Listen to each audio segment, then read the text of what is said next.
দীর্ঘ ৮ বছর সফলতার সাথে দায়িত্ব পালন শেষে ফেড চেয়ারম্যানের পদ ছাড়লেন জেরোম পাওয়েল। সোমবার তার স্থলাভিষিক্ত হচ্ছেন ট্রাম্প নিযুক্ত কেভিন ওয়ার্শ। সংস্থাটির ১৭তম চেয়ারম্যান হিসেবে আগামী ৪ বছরের জন্য যার সামনে রয়েছে অসংখ্য চ্যালেঞ্জ।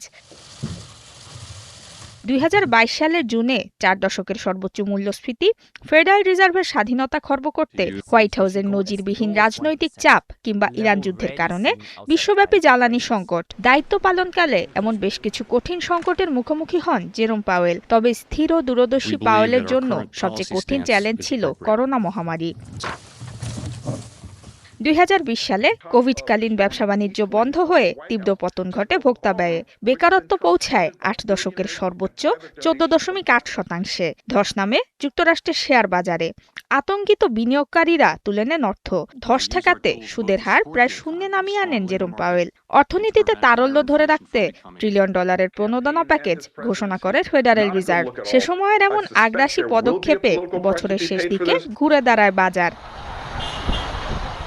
কোভিডের পর যুক্তরাষ্ট্রে দেখা দেয় নতুন সংকট। দেশটির মূল্যস্ফীতি পৌঁছায় কয়েক দশকের সর্বোচ্চে, যা সামাল দিতে ফেডের ইতিহাসের সর্বোচ্চ সুদ হার চালু করেন পাওয়েল। তীব্র রাজনৈতিক চাপেও বদল করেননি সিদ্ধান্ত।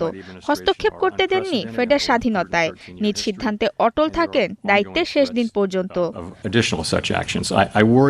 এদিকে ইরান যুদ্ধের প্রভাবে আবারও ঊর্ধ্বমুখী যুক্তরাষ্ট্রের মূল্যস্ফীতি, যা সামাল দিতে বাড়াতে হবে সুদের হার, যাতে চাপ বাড়বে শ্রমবাজারে। এছাড়া বাড়তি সুদের হারে আরও ব্যয়বহুল হবে রেকর্ড উচ্চতায় থাকা ঋণ পরিশোধ।